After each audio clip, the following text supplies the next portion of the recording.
Le 26 juin 2026, le Burkina Faso a franchi un nouveau pas en annonçant la rupture totale et immédiate de ses relations diplomatiques avec la France, accusant Paris d'activisme incessant, d'ingérence et de soutien à des réseaux subversifs. Le capitaine Ibrahim Traoré consomme un divorce historique. Côté français, on dénonce une décision hostile et sans fondement, tout en préparant des mesures de réciprocité. Alors, s'agit-il de l'acte de naissance d'une souveraineté totalement retrouvée pour Ouagadougou, le bloc de l'Alliance des États du Sahel, ou d'un saut dans l'inconnu, non sans conséquences pour les diasporas, l'économie et peut-être la sécurité? Entre rupture institutionnelle et préservation des liens entre les peuples, la diplomatie est-elle entrée dans une impasse définitive? Pour décrypter ce tournant majeur de l'histoire ouest-africaine, nous recevons dans le forum ce dimanche 28 juin 2026 deux spécialistes de la géopolitique sahélienne. À ma droite, Luc Koumeya Balo Abaki. Bonjour, cher Luc. Bonjour Gilles, bonjour à tous les fidèles téléspectateurs qui nous font toujours ce plaisir d'être au rendez-vous de la deuxième messe. Merci d'être encore sur ce plateau aujourd'hui. Vous êtes journaliste, écrivain notamment. À vos côtés, l'homme qui ne bouge pas et qui n'a pas bougé non plus aujourd'hui, son excellent Sagoyou Kegewe. Bonjour. Bonjour les téléspectateurs. C'est dimanche, j'espère que tout le monde est revenu de sa messe, même si tout le monde n'est pas chrétien, et que ensemble on va célébrer la seconde messe. On sera ensemble pendant les 2 heures qui suivent. Vous êtes journaliste, ancien ambassadeur du Togo, Burkina. Ibrahim Traoré coupe les ponts avec Macron, c'est le thème. Et enrichissez avec nous cette émission via les canaux habituels. WhatsApp principalement, plus 228 96 08 43 43. Vous pouvez commenter également cette émission sur les réseaux sociaux qui nous relaient, notre page Facebook et notre chaîne YouTube. Je me ferai le plaisir de relayer vos contributions dans la seconde partie de cette émission. Abordons tout de suite le premier bloc. Chers invités, l'autopsie d'une rupture, les griefs réels est déclaré dans ce bloc. Mais ma première question, Luc Abaki, le Burkina, le gouvernement évoque un activisme incessant de la France contre ses intérêts, un soutien à des réseaux subversifs.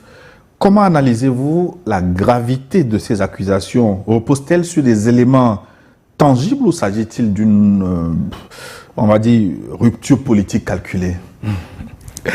Alors, je vais répondre à la question, mais je pense qu'il faut plutôt s'immerger d'abord dans les principes de base qui ont meublé la mise en place des relations diplomatiques, en tout cas la Convention de Vienne de 1961 qui régule ou qui codifie les relations diplomatiques entre les États dans le monde.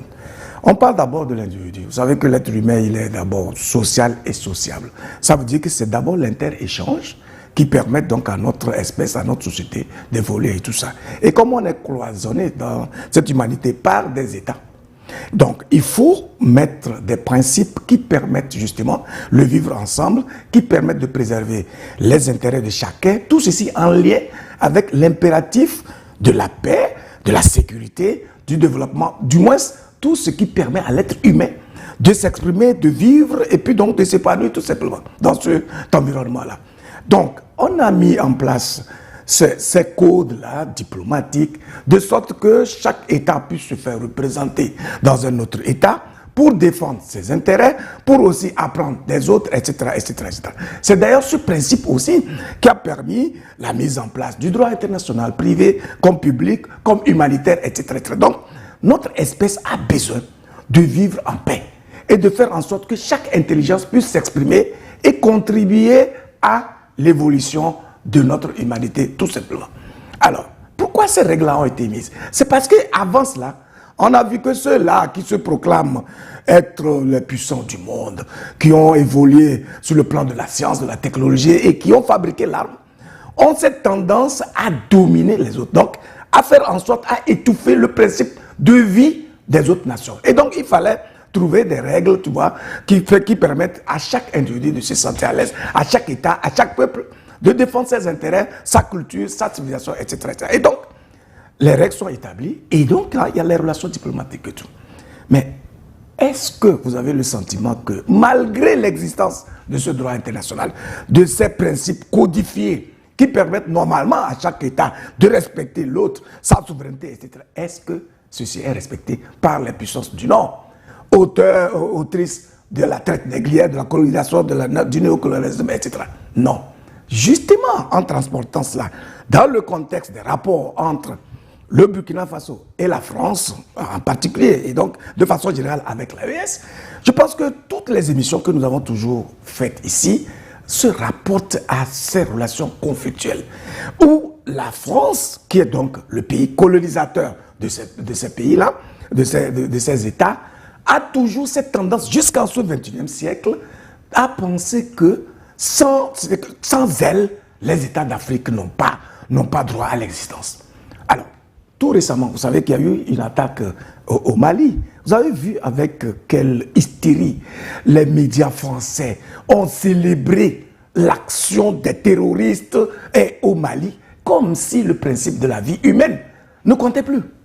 Alors, récemment encore, au Parlement européen, ça c'est tout frais, Christophe Goma, ancien patron des renseignements militaires français, ancien représentant des opérations spéciales, même au cours de Barkhane. Vous avez vu, au moment de promouvoir sa fameuse résolution auprès du Parlement européen, sur quel ton il a décrit les réalités existentielles du Burkina Faso, avec des éléments mensongers contre nature, etc. Et donc, si aujourd'hui, le Burkina Faso en arrive à cette conclusion qu'il y a un activisme incessant et une alliance avec des réseaux subversifs qui luttent justement de façon acharnée contre les intérêts du Burkina Faso, je pense que c'est à raison. Je pense que l'élite dirigeante et gouvernante française est en train vraiment de dépasser les bornes. Il va falloir vraiment réagir et lui rappeler le principe du droit international, le principe, les règles qui codifient justement l'existence de la diplomatie dans le monde. En tout cas, faire en sorte qu'ils comprennent qu'en ce XXIe siècle, aucun État n'est prêt à avaler les couleuvres et accepter des injonctions d'où qu'elles viennent. Excellence Sogoyou Kegewe, les faits reprochés à la France par le Burkina Faso, selon vous, sont-ils si graves pour décider de la rupture des relations diplomatiques? Non, ce n'est pas le Burkina Faso seul qui reproche des faits graves à la France. La France tient en laisse 14 pays africains soumis à un esclavage inacceptable depuis les soi-disant indépendances. Et comme elle a toujours marché sur les couilles de ces 14 pays sans que personne n'agisse, humiliation, insultes, dénigrement, on tape au dos des chefs d'État âgés qui, chez nous en Afrique, sont des gens respectables. Tu vois, à l'Élysée, on tient un vieux chef d'État qu'on tire comme un mouton sur une laisse. Ces humiliations suivies par 14 pays, il faudrait bien qu'un jour, quelqu'un dise que ça suffit, quitte à ce que la France se ressaisisse, remodèle son comportement, remodèle sa diplomatie, remodèle son langage guerrier, ordurier, insultant en permanence, pour rentrer dans le cercle des pays civilisés, maintenant des relations diplomatiques normales avec les autres pays. Ce n'est pas Ibrahim Traoré qui a coupé, c'est la France qui a coupé. Quand quelqu'un passe tout son temps, on va à Nairobi, on voit le Sahel, Burkina. À l'Assemblée nationale française, c'est Burkina. Au Parlement européen, c'est Burkina. Est-ce que le Burkina est une province de la France? La France même est en feu. Les gens meurent de faim. Des retraités sont sans logement. Des gens qui ont travaillé 30-40 ans, ils sont sans logement. Ils meurent de faim. Ça n'intéresse pas Christophe Goma. Ce qui l'intéresse, c'est le Burkina. Et pourquoi le Burkina l'intéresse? Parce qu'il faut faire attention. Ces gens, quand on dit Burkina, ils ne voient pas le peuple burkinabé. Ils voient les richesses du sous-sol que les dirigeants comme Traoré les empêchent de prendre. Le peuple, ils s'en foutent, quitte à cramer tout le peuple burkinabé, l'essentiel, c'est qu'ils prennent les richesses. Donc, d'injure en dénigrement, comment un général comme Gomar peut mentir, réciter un chapelet de mensonges accusateurs contre un pays aussi digne, un des seuls pays africains qui lève la tête aujourd'hui avec respect, un général, tu dis tu es général. Mais un général, je me dis que c'est quelqu'un qui est bien formé sur tous les plans psychologiques, moral, philosophiques et tout. Qui l'a payé pour mentir comme ça? Quand il rentre chez lui, il se regarde dans le miroir, il est content. Quand il voit sa femme, ses enfants, il est content parce qu'il est en train de comploter pour anéantir des peuples entiers en Afrique pour la seule raison que ces peuples sont noirs. Ce Gomar, il est content. Alors, Gomar continue au Parlement européen ce qu'il a raté pendant les opérations Barkhane. Il était là, hein. C'était lui le chose. Comme son ambition, c'était d'installer les terroristes à Bamako, à Niamey et à Ouagadougou, il n'a pas réussi. Il se dit ce que je n'ai pas réussi par les armes, je vais le réussir par la calomnie, hein, à force de tordre le cou aux mensonges, à force de dénigrer les Noirs. Mais il faudrait quand même que pour une fois en France, qu'il y ait des dirigeants qui parlent des Africains comme ils parlent des hommes. Ils ne peuvent pas parler de la même façon des Vietnamiens, des Chinois, même des Marocains. Ils ne peuvent pas. C'est les Noirs qui leur servent de choses chiffon pour se nettoyer la conscience. Moi, je crois que c'est la France qui a poussé le Burkina au-delà des normes diplomatiques. Parce que tu ne peux pas avoir des relations diplomatiques avec quelqu'un et tu envoies des assassins, des sicaires à tous les niveaux pour détruire ce pays. Le Burkina n'a jamais insulté la France. Traoré n'a jamais envoyé un général, un caporal ou un sergent pour parler mal de la France. Et pourtant, il y a beaucoup à dire sur la France. Il y a beaucoup à dire, mais aucun Africain ne le dit. Est-ce que l'Afrique appartient à Macron en particulier? Est-ce que, bon, on a appris que Léopold II était propriétaire privé du Congo.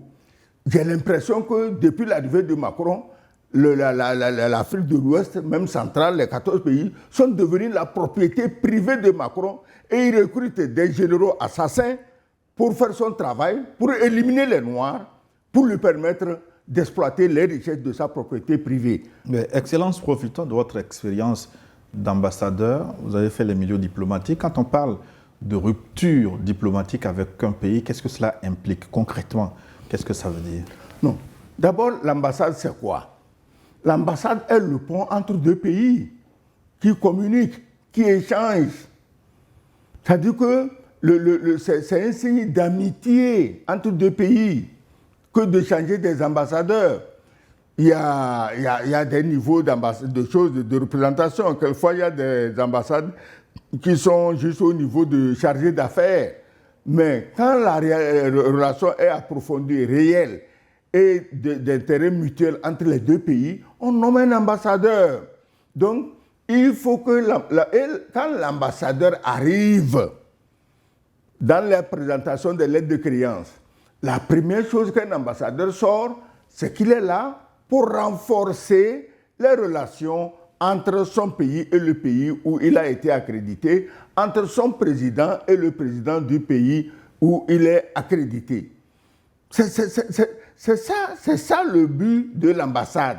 Sinon, ça ne sert à rien. Mais dans la rupture, maintenant, pardon? Oui, maintenant, la rupture, qu'est-ce que ça implique? Mais quand tout cela est détruit, quand l'ambassadeur n'est pas là pour renforcer les relations entre les pays, quand il n'est pas là pour renforcer les relations entre son président et le président du pays hôte, ça sert à quoi de le garder? Il n'a qu'à retourner chez lui, il doit avoir beaucoup d'autres occupations.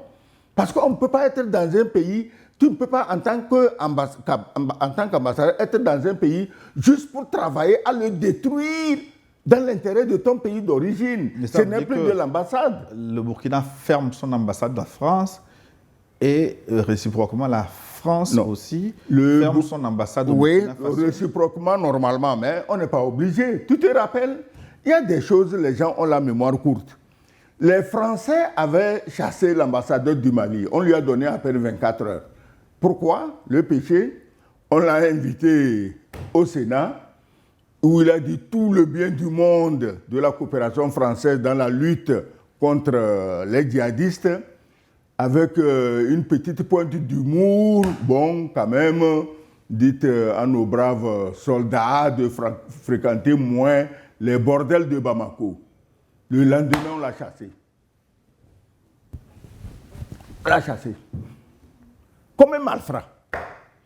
Est-ce qu'il y a du respect? Est-ce que c'est des relations de pays à pays?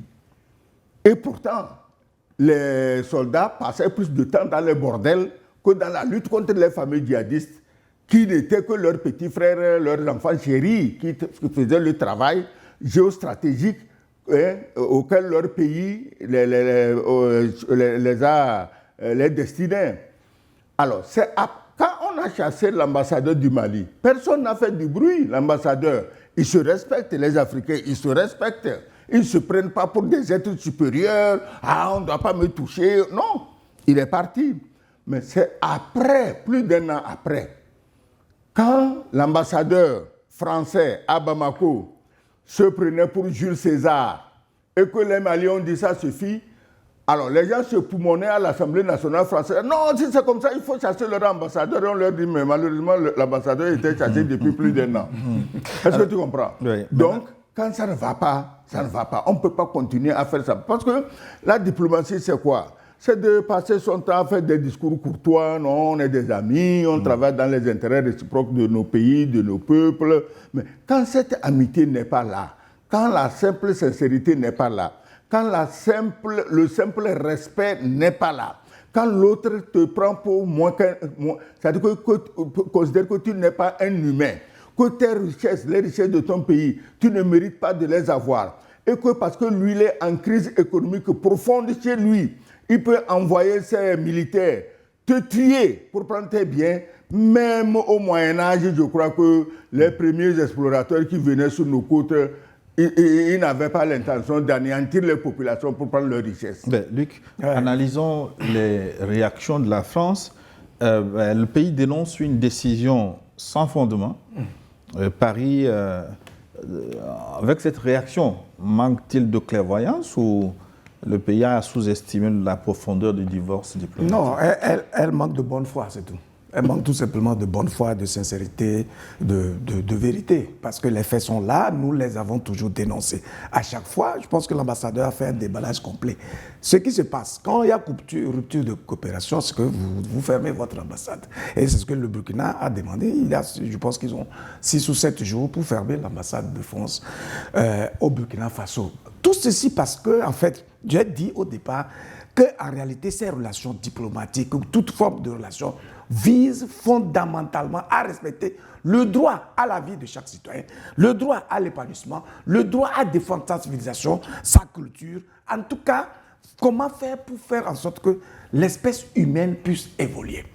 Mais au-delà de ce que la France est en train de faire, où elle empêche, elle a de la condescendance, l'irrespect et tout ça, le drame, c'est qu'elle œuvre, je parle de l'élite dirigeante française, pour marquer la différence, parce qu'on va en venir au deuxième volet qui concerne les relations humaines, etc., culturelles. L'élite dirigeante française œuvre pour en fait éliminer littéralement le droit à la vie, mais des pays d'Afrique. Et c'est ça le vrai problème. Et ce n'est même pas un acte intelligent, parce qu'en fait, toutes les espèces du monde, en tout cas sur cette terre, se protègent et travaillent pour se protéger, pour se construire ensemble, pour évoluer. Mais s'il n'y a que l'espèce humaine qui est prisonnière de ses facultés dites évoluer et qui pense que le prochain doit être un ennemi. Et donc ces puissances-là qui ont fabriqué les armes rentrent littéralement dans un front terrible. Mais c'est pour cela qu'en fait, on est un peu révolté quand nous voyons encore beaucoup de nos dirigeants en Afrique ramper sous ces gens-là, alors qu'en fait, c'est eux qui ont tout mélangé, qui ont tout bouleversé et qui sont en train de créer un déséquilibre dans les relations, en tout cas dans la vie de l'espèce humaine.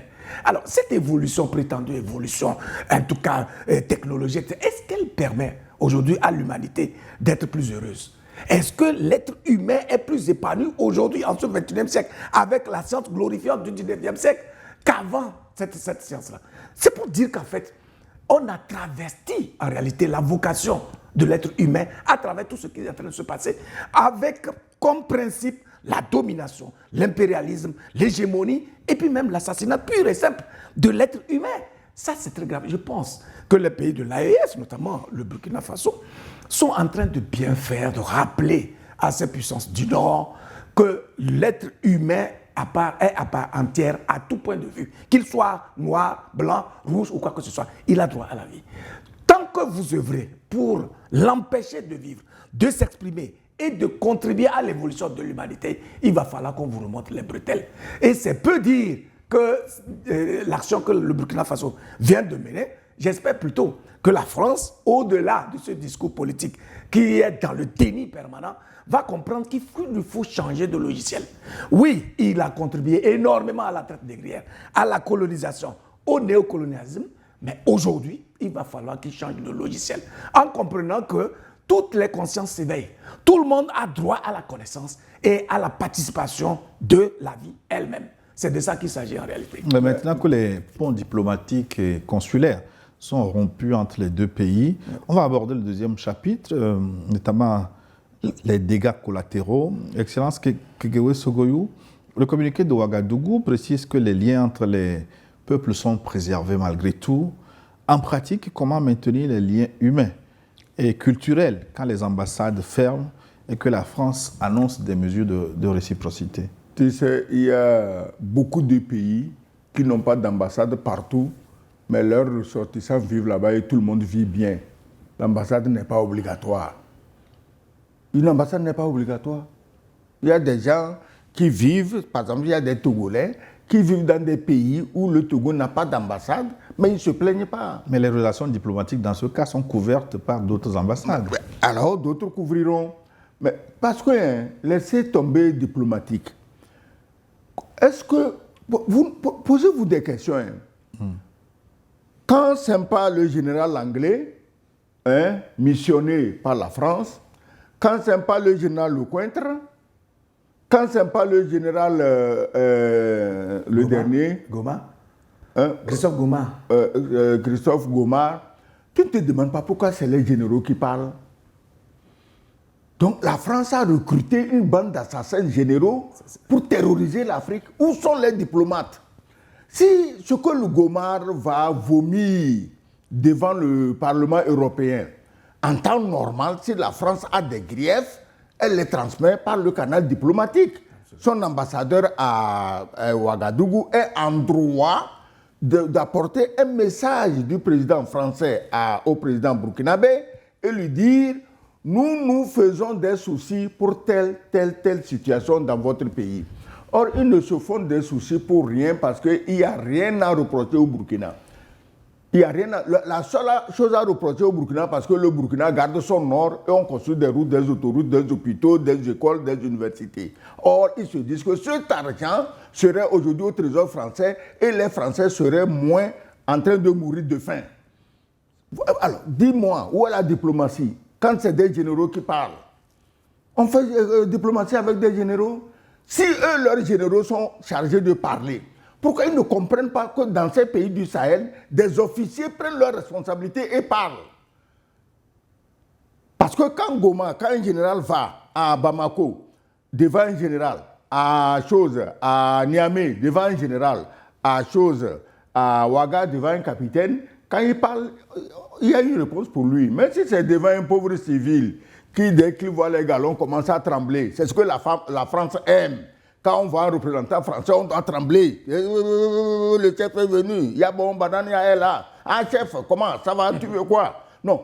Il faut qu'on en finisse. Tant qu'ils ont des généraux pour terroriser les Africains, il est de bon ton que les Africains aussi aient des généraux pour répondre à leurs provocations. C'est tout. Mais pas seulement parler, même et agir aussi. Justement, c'est parce que les officiers là, des pays de l'AES ont commencé à agir et à changer les paradigmes qui ont toujours meublé les relations entre la France et les pays d'Afrique, que ça commence à trembler.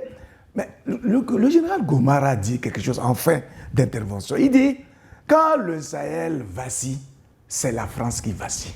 Mais attends, c'est son subconscient qui vient de le lâcher. Il aurait dû évoluer pour nous dire, mais en quoi?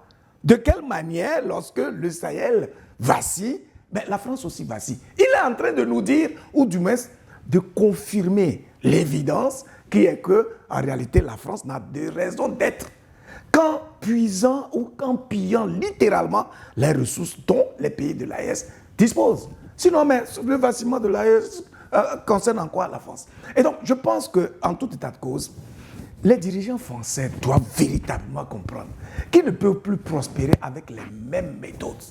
Parce que quoi qu'on dise, l'Afrique commence à s'éveiller. Un travail de fond est en train de se faire. Et personne ne peut accepter des actes ignobles qui tuent l'esprit humain, qui étouffent la liberté de vie qui est inhérente à l'espèce humaine.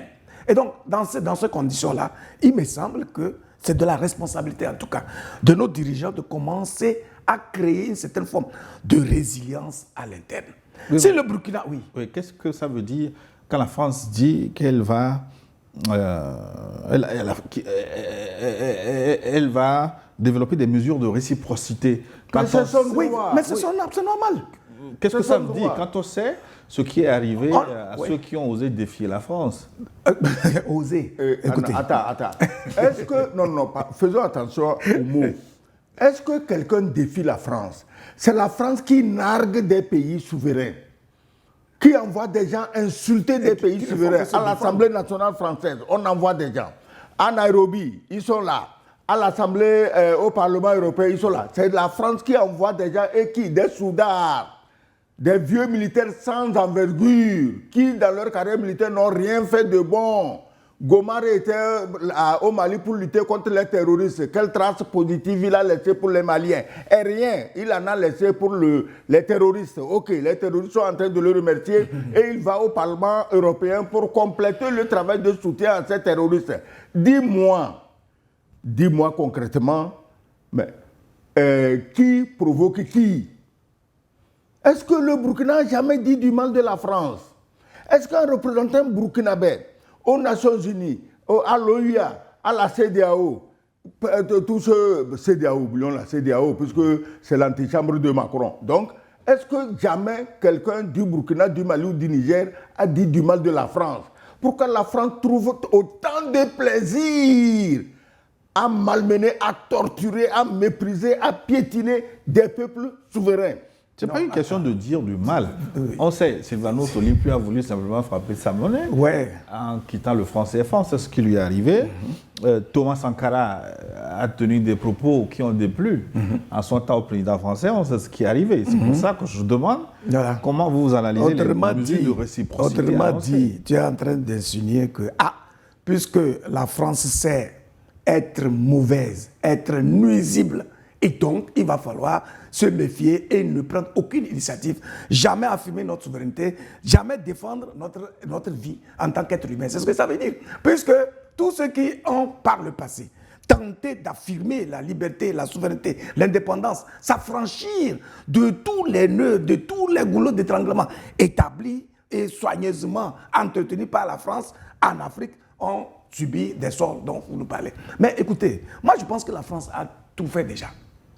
À travers la traite négrière, elle nous a montré que jamais elle peut avoir des sentiments positifs pour l'être humain en Afrique. À travers la colonisation, elle a tout fait aussi. Aujourd'hui, à travers le néocolonialisme et la nouvelle forme d'esclavage qui consiste justement à entretenir les terroristes, à nous distraire et à faire en sorte à percuter tous les plans de développement que nous sommes en train de mettre en place. Je pense que la France s'est montrée suffisamment pernicieuse, pécamineuse, dangereuse, toxique pour nos États. Alors, face à cela, ce n'est plus la résignation.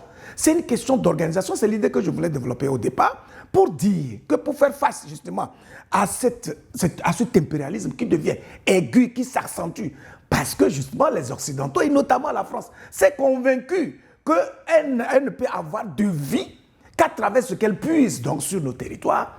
Face à cela, il y a une forme de résilience interne qu'il faut créer. Voilà pourquoi il est important pour les pays d'Afrique de s'organiser de telle manière à être beaucoup plus proches des lois de la nature, c'est-à-dire la coopération, la mutualisation des énergies, la complémentarité, parce qu'en fait, la nature elle-même, elle est marquée par la diversité. Mais sa force, C'est cette capacité d'harmonisation, de complémentarité qui fait que finalement, elle résiste au temps et à l'espace. Si nos États, jusqu'à présent, ne comprennent pas que leur salut viendra justement de leur capacité à fusionner leur potentialité, leur énergie, leurs ressources, à libérer le génie intérieur, de sorte que ce génie-là commence à semer des graines de l'épanouissement, du développement, de la réorganisation de notre société, on sera toujours vulnérable. Oui, nous dénonçons justement ce que les pays occidentaux sont en train de faire contre nous, mais au même moment, nous sommes obligés d'exhorter nos dirigeants à comprendre qu'on ne peut pas rester toujours dans la dénonciation. Il va falloir s'organiser pour être résilient. C'est ce que justement un pays comme le Burkina Faso est en train de faire. Si vous consultez les résultats auxquels Ibrahim Traoré est parvenu au bout de 3-4 ans, sur le plan endogène, sur le plan de la réorganisation de la société, de la fixation des racines, pour développer le pays, pour le construire, pour épanouir, pour émanciper le peuple. Mais c'est un chemin de combattants et c'est pratiquement un miracle. C'est pareil pour l'ensemble des pays de l'AES. Et c'est ce qui fait que la France est autant agitée. Elle est autant agitée, tellement agitée qu'elle centralise toute sa communication politique, diplomatique, etc., en diffamant, en dénigrant, en méprisant ces États-là. Alors que leurs peuples sont en train de les célébrer. Mais écoutez, un dirigeant, il est là pour qui? Pourquoi le président Macron ne se concentre-t-il pas sur les problèmes endogènes liés justement à la déstructuration du peuple français? Aujourd'hui, l'édifice français en tant qu'État est en train de s'effondrer littéralement, aussi bien sur le plan politique que sur le plan social, sur le plan économique, etc. Pourquoi il ne se concentre pas sur ces faiblesses-là? Et c'est les problèmes d'Afrique qui le concernent. Il paraît que rayonner sans se mêler aux affaires du monde, c'est abdiquer. Non, ça c'est... Rayonner sans se mêler aux affaires du monde, c'est abdiquer selon... Tu soulignes les risques que quelqu'un prendrait à ne pas se soumettre aux dictats de la France. Tu sais, l'Africain, en réalité, n'a pas peur de la mort. Absolument. Et il le faut. S'il y a un peuple qui a accepté de mourir pour les autres, c'est l'Africain. Première guerre mondiale, c'est l'Africain qui est mort pour la France. Deuxième guerre mondiale, c'est l'Africain qui est mort pour la France. Dans les rizières du Tonkin, en Indochine, c'est l'Africain qui est mort pour la France. En Algérie, c'est l'Africain noir qui est mort pour la France. Nous n'avons pas peur de la mort. Tout ce que nous avons fait en mourant par dizaines de milliers pour la France, nous pouvons mourir par dizaines de milliers pour que nos pays deviennent de vrais pays et non des protectorats. C'est-à-dire qu'il n'y a même pas une règle de conduite entre la France et nos pays. La règle de conduite, c'est les humeurs de l'hôte de l'Élysée qui tiennent lieu de règle de conduite entre la France et les Africains. Il y en a la patrie ou la mort. Donc. Les Français, en tant que peuple, ne sont pas d'accord avec ça. Vous le savez, parce qu'il ne faut pas qu'on fasse l'amalgame. Comme le président Traoré insiste que les relations entre les peuples continuent, il sait exactement de quoi il parle, parce qu'il sait que toutes les tortures que la France inflige aux Africains, aucun Français n'est au courant. Que c'est les oligarques qui sont propriétaires des médias et ces oligarques qui ont mis les politiciens chargés d'exploiter les Africains dans l'intérêt de leur oligarchie, que c'est eux. Le peuple français n'en est pour rien. D'ailleurs, le peuple français, alors nous en parlons, en a marre. On parle de junte au Burkina, junte au Mali, junte au Niger, mais la cote de popularité de Macron aujourd'hui frôle difficilement les 13%, alors que les juntes en question, c'est au moins 80%. Les gens devaient avoir honte de traiter de juntes des régimes populaires et de traiter de régimes démocratiquement élus des régimes impopulaires. Luc? Non, je voulais juste compléter quelque chose pour dire. Mais écoutez, la France n'avait pas coupé de ses relations ni avec le Burkina, ni avec le Mali, ni avec le Niger quand elle appelait ses ressortissants à quitter le Mali, à quitter le Niger, à quitter par exemple le Burkina Faso parce qu'elle estime que ce pays-là est un danger. Mais aujourd'hui, le Burkina Faso rompt ses relations diplomatiques avec la France sans jamais demander aux ressortissants français de quitter son territoire. Ça signifie beaucoup de choses. Ça veut dire que les dirigeants burkinabés sont lucides. Ils ne font pas d'amalgame. Ils n'accusent pas le peuple d'Europe, en tout cas de France, comme étant responsable de la situation qu'il vit, mais ils accusent justement les dirigeants français qui, par un activisme, je reprends leurs mots, incroyables, multiplient des artifices pour justement détruire et déstabiliser ces États-là. Et c'est des faits qui sont documentés. Ce n'est pas aujourd'hui que nous commençons à évoquer le rôle dangereux, pernicieux et toxique que les dirigeants français jouent dans le Sahel, et d'abord en particulier, mais en Afrique en général, surtout l'Afrique francophone. Et donc, il faut que ça cesse à un moment donné. C'est pour ça que c'est le Burkina qui réagit en premier. Parce que en matière de harcèlement, on peut dire que le Mali en a... Oui, c'est des étapes. Et moi, je peux vous dire ici, avec beaucoup d'aise, que si la France, les dirigeants français ne changent pas de logiciel, ils ne se ravisent pas pour comprendre qu'ils doivent vraiment, qu'ils font face à des pays souverains, qu'ils soient riches matériellement ou pas, qu'ils doivent respecter la vie humaine dans nos pays. Tous ces États-là, pas que eux seuls, vont finir un jour par tourner le dos à la France. Mais écoutez, la France, dans sa résolution, en tout cas l'Union européenne, donc la résolution en question, initiée, entretenue justement par la France, redoute la présence de la Russie dans les pays de l'AES, et notamment au Burkina Faso. Mais de quoi je me mêle? C'est pour dire, cela montre clairement que la France n'est pas en paix. Les dirigeants français ne sont pas émotionnellement stables.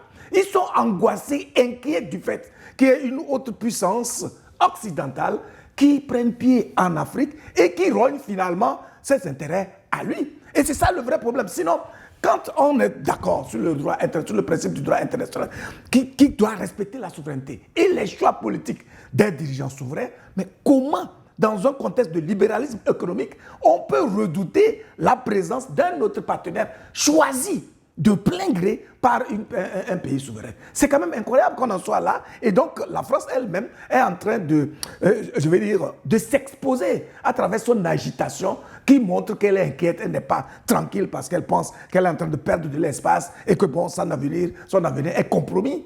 Excellent. D'autres pays vont-ils emboîter le pas au Burkina Faso? Oui, mais justement, ce n'est pas les pays qui suivent le Burkina Faso. C'est la France qui va humilier des pays jusqu'à un niveau où ils seront obligés de réagir comme le Burkina Faso. Le Burkina Faso a réagi à quelque chose. Il n'a pas agi sur une saute d'humeur, non. Et regarde, la Guinée équatoriale, qui quand même est un pays riche, la Guinée équatoriale menace, alors nous parlons, de couper tout, même les relations diplomatiques avec la France. Et pourquoi?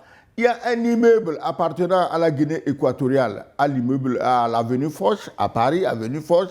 Bon, je peux te garantir que ce n'est pas le repère des pauvres. Donc, l'immeuble est là. Et brusquement, la France veut saisir et vendre l'immeuble parce que c'est un bien mal acquis. Mais quand le gars venait acheter l'immeuble, vous étiez là. L'argent est venu, vous étiez là. Les transactions ont été faites, vous étiez là. Vous n'avez rien dit. Aujourd'hui que le pays est affamé, vous dites, ces nègres, on peut les déplumer pour remplir nos caisses. Alors, l'immeuble est sous couverture diplomatique. Attention. Est-ce que tu peux vendre une ambassade française sous couverture diplomatique en Afrique? Non, ça ne se fait pas. Donc, mais quand il s'agit des Noirs... Les colonies étaient les biens acquis, bien acquis alors? Pardon? Il demande si les colonies étaient les biens bien acquis. Oui, les colonies étaient des biens bien acquis. Donc, la Guinée équatoriale dit, mais si ça n'est ainsi, même mon immeuble diplomatique n'est pas respecté, mais je coupe aussi les relations diplomatiques, c'est normal. Mais d'autres pays vont suivre à cause de l'arrogance. La dernière fois, ils se sont transportés en Namibie parce qu'on a découvert des gisements de pétrole de 20 milliards de tonnes ou bien je ne sais combien. La France veut acheter des participations. Tu sais, là-bas, il y a une femme qui ne se laisse pas raconter des conneries. Hein. Elle leur a dit non, vous, on ne veut pas de vous ici. Parce que la femme sait comment vous maltraitez les pays qui vous font confiance. La Namibie sait comment vous maltraitez les pays qui vous font confiance. Pourquoi elle va vous donner son pétrole? Sachant que quand vous aurez ce pétrole, vous allez financer des rébellions dans le pays, les Herero contre les Nama, les Noirs contre les Blancs, parce qu'il y a beaucoup de communautés blanches en Namibie. On connaît vos techniques de division. Qui peut encore faire confiance à ce pays? Depuis que nous parlons dans ces studios, nous faisons toujours des propositions. Nous disons, mais qu'est-ce qui empêche la France de mettre balle à terre et de discuter avec les pays africains d'égal à égal? Les Africains aussi ont intérêt à travailler avec la France. Ils gagneraient de l'argent à vendre avec la France et la France gagnerait à acheter avec les Africains. Justement, mais non, pour la France de Macron, un Africain bon est un Africain esclave. Et justement, c'est le troisième et dernier chapitre de ce forum. Luc, le gouvernement, je l'ai intitulé l'impasse ou l'après-France, le gouvernement burkinabé se dit ouvert aux États qui respectent sa souveraineté. La France est-elle définitivement hors jeu au Sahel ou existe-t-il des voies de réconciliation? Moi, je pense qu'il appartient aux dirigeants français de répondre à une telle question. Parce que les pays de l'AES, en tout cas les dirigeants actuels, lorsqu'ils sont venus, ils ne se sont attaqués à personne. Voilà. Ils ont juste une préoccupation, celle de reconstruire le pays qui est menacé même de disparition. Vous voyez? Et donc, il y a une priorité. J'avais fait une émission ici où je dis, dans la vie, on fait face à deux impératifs majeurs. D'abord, ce qui dépend de nous, et puis ce qui dépend des autres, des circonstances, etc., etc. Les dirigeants de l'AES ont bien compris que leur priorité, c'est de se concentrer sur les énergies dont ils disposent, les ressources dont ils disposent, le potentiel dont ils disposent pour pouvoir reconstruire leur pays. D'abord, conquérir le territoire national, puisque celui-là est décimé à tout point de vue par une action funeste des terroristes, bien sûr financée, entretenue, bichonnée, bien sûr, par les puissances occidentales, et en l'occurrence, la France. Et donc, là, aujourd'hui, la réaction de Burkina Faso montre qu'il en a marre de la multiplication de ces provocations, de ces attaques, de tout ce que la France fait pour le dissuader de son plan. Et je pense que l'action de la France, son activisme en question, c'est qu'il redoute terriblement la nouvelle dynamique qui est amorcée par la Confédération des États de l'AES. Parce que c'est une première dans l'histoire des peuples d'Afrique que de voir 3 États mettre en place une nouvelle dynamique de gouvernance qui s'affranchit de l'établissement traditionnel et qui engloutit nos États dans une certaine forme de dépendance et dans une vie serve. Voyez? Et donc, la France fait tout pour disloquer cette dynamique-là. Et elle multiplie des initiatives auprès des partenaires bilatéraux pour les dissuader de continuer à maintenir leur soutien, en tout cas, au pays de l'AES. Ça, c'est un travail mais pernicieux qui montre que les dirigeants français n'ont pas envie de voir l'Afrique prospérer. C'est vrai, ce n'est pas nouveau. Puisque j'ai toujours rappelé exprès la question de la traite des grillets, de la colonisation, du néocolonialisme, du terrorisme, etc., etc. C'est parce qu'on sait tout ce que la France multiplie comme action pour empêcher l'Afrique de décoller que nous pensons que la solution elle doit être endogène. Mais c'est dans la mutualisation de nos potentialités, de nos énergies, etc. Gilles, excellent. Le pauvre Gomard, c'est sûr qu'il doit être particulièrement inculte. Il ne lit pas, il ne s'informe pas, il est en colère. Vous ne pouvez pas dire ça dans... Non, je peux dire... Mais parce que dans le parler de quelqu'un, tu détectes s'il connaît ou ne connaît pas. Ouais, la preuve, pourquoi je le dis? Il a dit que le Burkina est isolé. Alors, hier, quand on chassait la France, il y a 7 pays qui ont présenté leur lettre de créance à Ibrahim Traoré. Qu'est-ce qu'il en dit? 7 pays. Et quand il dit isolé, ça doit être par rapport à leur champ de manioc qu'ils appellent ce DAO, qui fait encore attention à ce parc à moutons. Personne. Si c'est de ça que Gomard parle, et quand la France dit qu'il y aura des conséquences, ils sont en train de voir s'ils peuvent encore mobiliser quelques moutons contre le Burkina. Mais on est là, on va les regarder. Puisque ceux les plus zélés qui les suivaient sont ceux qui aujourd'hui font semblant de dire non, on va travailler avec l'AES. On va voir. C'est le moment de voir s'ils étaient sincères ou bien c'est parce qu'ils n'avaient pas encore reçu l'ordre comme des chiens d'aller. Hé, Médor, va le mordre. Hé, mords-le. Bon, on attend. Si on donne l'ordre à Médor de mordre le Burkina, on va voir. Quand il parle d'isolement, en fait, c'est le subconscient qui se relâche justement. C'est-à-dire que l'ambition, la volonté et toute l'énergie que les dirigeants français mettent en place, c'est d'isoler justement les pays de l'AES. Parce que s'ils ne les isolent pas, ça veut dire qu'ils sont dans une dynamique unitaire qui risque de permettre leur évolution. Donc, ils veulent à tout prix les isoler. Or, ceux-là se montrent suffisamment intelligents, habiles et lucides. Ils ont compris qu'ils ne peuvent être isolés que s'il y a une dislocation, un déphasage entre la vision qu'eux, ils veulent implémenter et les aspirations profondes du peuple. Qu'est-ce qu'ils ont fait? Ils ont trouvé la solution pour harmoniser et créer une dynamique interne qui fait qu'aujourd'hui, leur aura, leur légitimité est tenu par le bas peuple, par le peuple lui-même. Alors, dès l'instant où il y a une symbiose, il y a une osmose entre le dirigeant et son peuple, on ne peut aucunement parler d'isolement. Parce qu'à partir du moment où il y a une dynamique, un rouleau compresseur qui part de l'intérieur, mais c'est l'émerveillement. Voilà pourquoi nous, on n'est pas de l'AES, mais on en parle.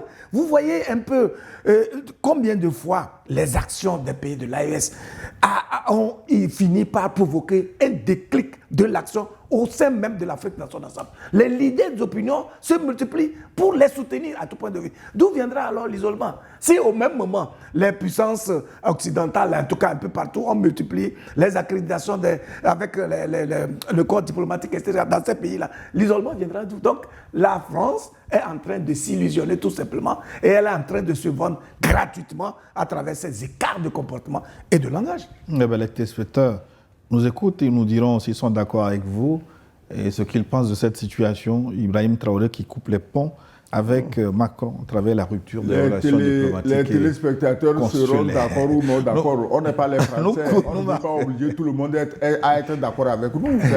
C'est l'habitude de la France d'obliger les gens à être d'accord avec elle. Nous, on n'est pas dedans.